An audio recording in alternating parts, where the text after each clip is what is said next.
An electric circuit is a flow of electrons around a complete loop.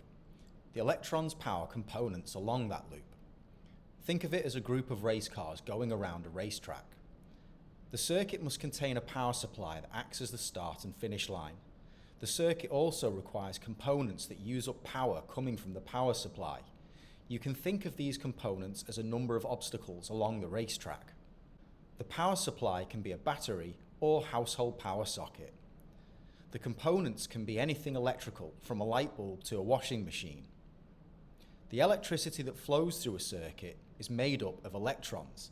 These are negatively charged particles found orbiting the atoms which make up matter in the universe. This flow of electrons is called electrical current. Electrons are negatively charged and opposites attract. This means they're repelled from the negative end of the battery or power supply and attracted to the positive end. This is why electricity flows around the circuit. The battery gives the electrons new energy to start their journey around the circuit all over again. For the circuit to work, it has to be complete, from battery to component and then to the battery again. If the loop is not complete, the circuit will not work. There are 5 different types of circuit. The first one is a closed circuit. A closed circuit is a complete path that allows electricity to flow from the battery to the components on the circuit and back to the battery again. An open circuit has a break in the path. This is usually where some kind of switch is placed, but may also be due to damage along a connecting wire.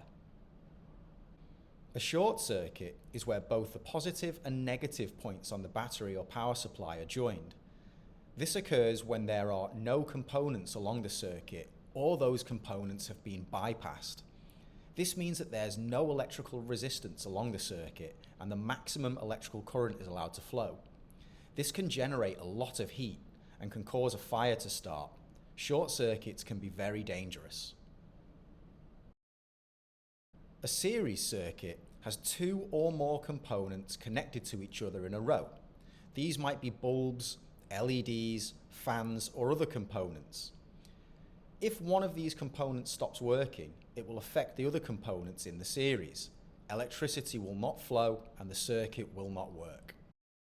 In a parallel circuit, electricity flows through multiple paths, like branches on a tree. This means that if one path is broken, the others can still work properly.